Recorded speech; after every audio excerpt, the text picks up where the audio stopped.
Hello and welcome in our German A1 Foundation series day 7। आज हम बात करेंगे आर्टिकल्स इन जर्मन लैंग्वेज कि जर्मन लैंग्वेज में जेंडर हैं वो कैसे काम करते हैं। जर्मन लैंग्वेज में जेंडर्स, हर एक नाउन का अपना एक जेंडर होता है, यानी कि हम कह सकते हैं जैसे इंग्लिश में हम ही शी इट का यूज करते हैं। ही शी एंड इट का यूज करते हैं। ही शी इट का मतलब क्या है? He that means male thing, a male person. He, she, that means female things, female person. And it, that means neutral thing. ये हमें इंग्लिश में अगर इतना समझ में आता है तो फिर ज़्यादा डिफिकल्ट टास्क है नहीं जर्मन में भी समझना। ही दैट मीन्स, जब हम ही की बात करते हैं, he that means male thing, she that means female, and it that means neutral. जब हम जर्मन लैंग्वेज में बात करते हैं, in German language, he that means डेयर। डेयर दैट मीन्स हम कह सकते हैं मैस्कुलिन नाउन, मैस्कुलिन नाउन ना।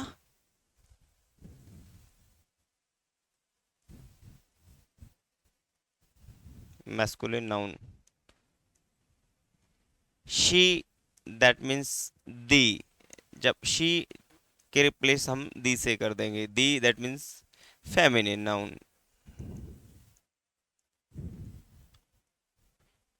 And it that means Das.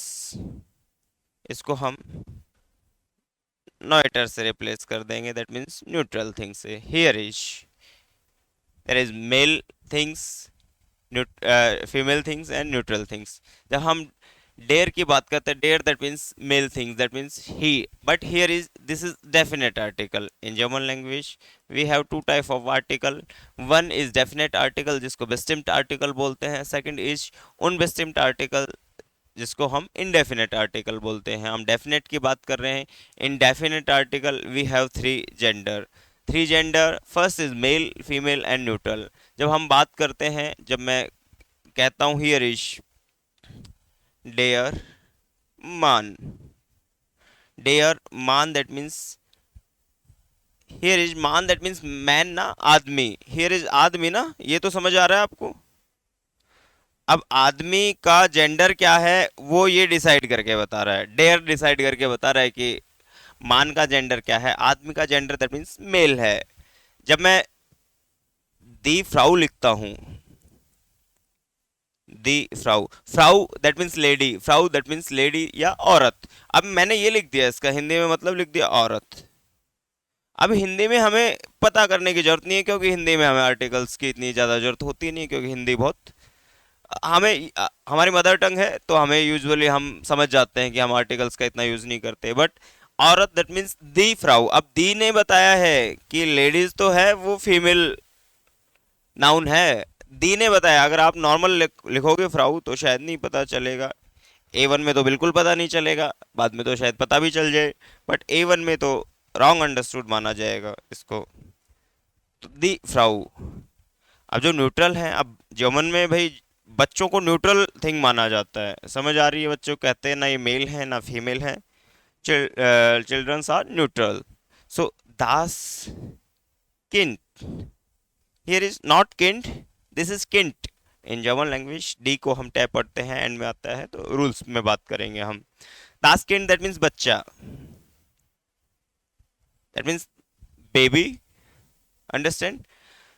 Das kind, Das kind that means बच्चा। अभी दास ने बताया है कि बच्चा तो सर न्यूट्रल थिंग है, और हिंदी स्पीकिंग या इंग्लिश स्पीकिंग पर्सन या नेटिव शिकायत भी कर सकते हैं, सर बच्चा न्यूट्रल थिंग कैसे होता है। बट इन जर्मन लैंग्वेज बच्चे को या गर्ल्स को न्यूट्रल थिंग माना जाता है, तो हमें ऐसे ये याद रखने होते हैं। यानी कि जब जो भी हम नाउन सीखेंगे, हियर इज, अब टिश दैट मीन्स टेबल, टिश दैट मीन्स टेबल।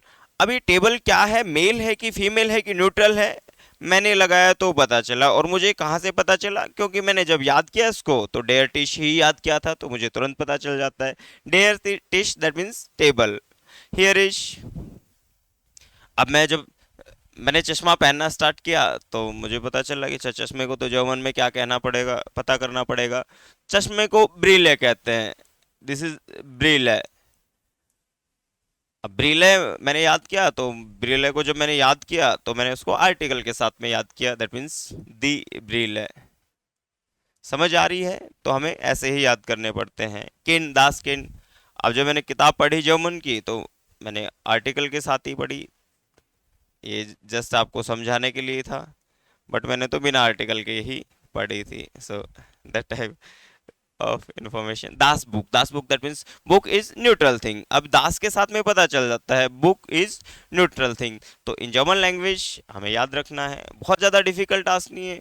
आप जो भी नाउन याद करो, लाइक मुझे पेन याद करना है, पेन को जर्मन लैंग्वेज में क्या कहते हैं? पेन इज कूली। बट मेल है, फीमेल है कि न्यूट्रल है, इज वो कैसे पता चलेगा मुझे? मैंने याद किया इसको, जब मैंने नाउन याद किया डेयर कूली। Understand? So that type of information जो आपको रिच बनाती है लैंग्वेज में, कि आपको डेयर पता है, दी आपको बहुत सारे नाउन्स विथ आर्टिकल आपको पता होता है, तो आपके लिए वैसे ही बहुत चीज़ें आसान हो जाती हैं। और आर्टिकल बहुत ज़रूरी इसलिए भी हो जाते हैं क्योंकि आर्टिकल शब्दों में जेंडर बताते हैं। आर्टिकल, कोई भी आर्टिकल आ रहा होगा वो जेंडर बता रहा होगा। अंडरस्टैंड?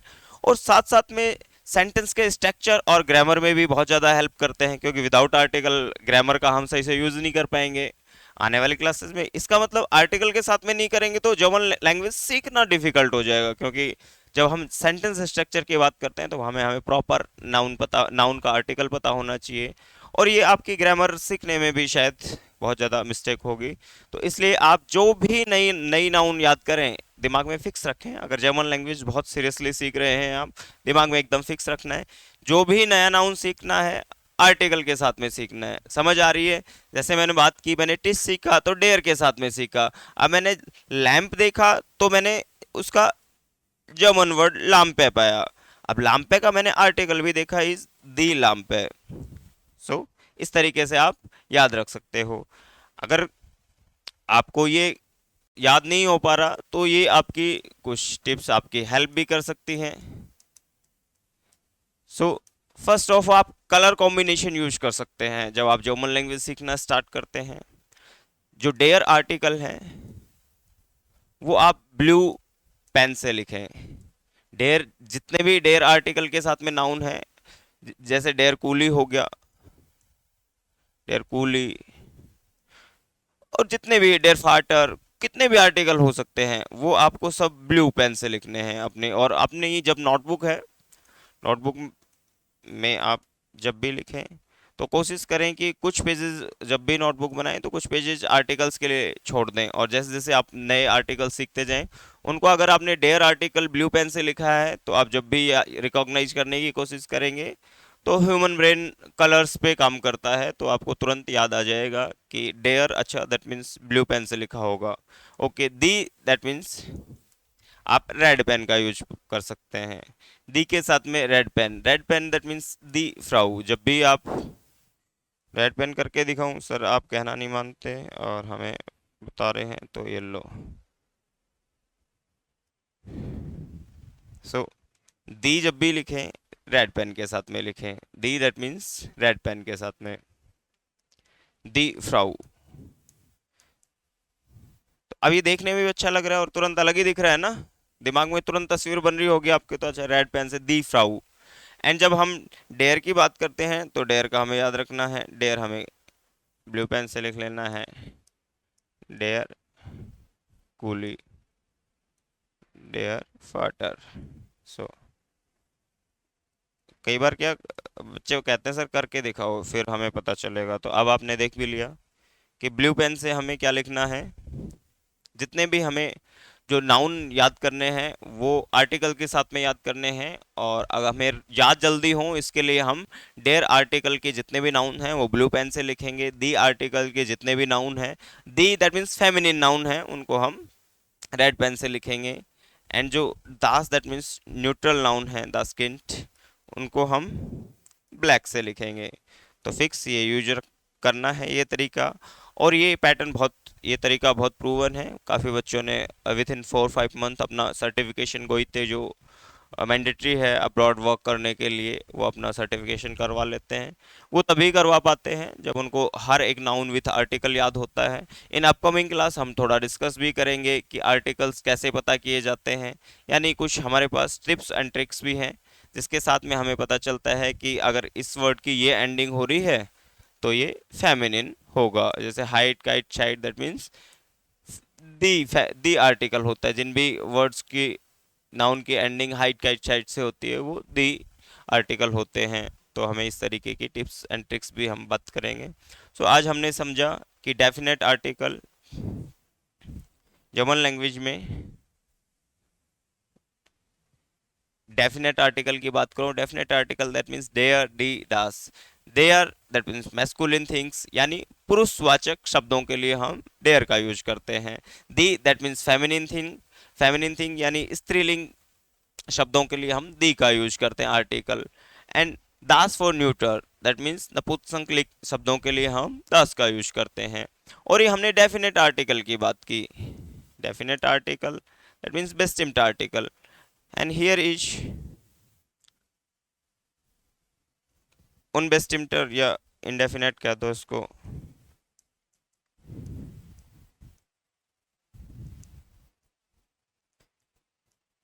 इंडेफिनेट आर्टिकल की बात करूं, हियर इज आइन, आइने, आइन। हियर इज आइन की जब अब बात करता हूं, या इसको एक साथ भी लिख लो आप, आइन for male thing and neutral thing, and आइने इज फॉर फीमेल थिंग्स। और इसका मतलब ए है, आईने दैट मीन्स इसका मतलब ए है, और डेयर का मतलब डेयर दी जो हमने पढ़ा है डेफिनेट आर्टिकल उसका मतलब द है। तो ये आप इस तरीके से याद करें। एक बार आप डेफिनेट आर्टिकल के साथ में याद कर लेते हैं फिर प्रॉब्लम नहीं आती, आपको आईने के साथ में ऑटोमेटिक आप याद होना स्टार्ट हो जाता है। लेकिन सबसे ज़्यादा ज़रूरी है कि हमें डेफिनेट आर्टिकल के साथ में, यानी कि हमें आर्टिकल हमें पता होना चाहिए डेफिनेट के साथ में, यानी द के साथ में। तो हमारी सेंटेंस स्ट्रक्चर और जर्मन लैंग्वेज में भी हमें काफ़ी हेल्प मिलती है जिससे हम बेटर तरीके से सीख पाते हैं। सो आई होप कि आप लोगों को जो हमारी लेसन सीरीज है A1 की वो समझ आ रही होगी, आप लोग कंटिन्यूस को देख के सीख भी रहे होंगे। अभी तक भी आपने अगर 7th क्लास तक भी आपने चैनल को फॉलो नहीं किया है तो आप फॉलो भी करके रख सकते हैं उसको, और बेल आइकन ऑन कर लें ताकि आपको अपकमिंग अपडेट्स भी मिलती रहें। सो आज के लिए इतना ही था। नेक्स्ट क्लास में हम सीखेंगे काउंटिंग्स, और तब तक के लिए धन्यवाद। auf Wiedersehen।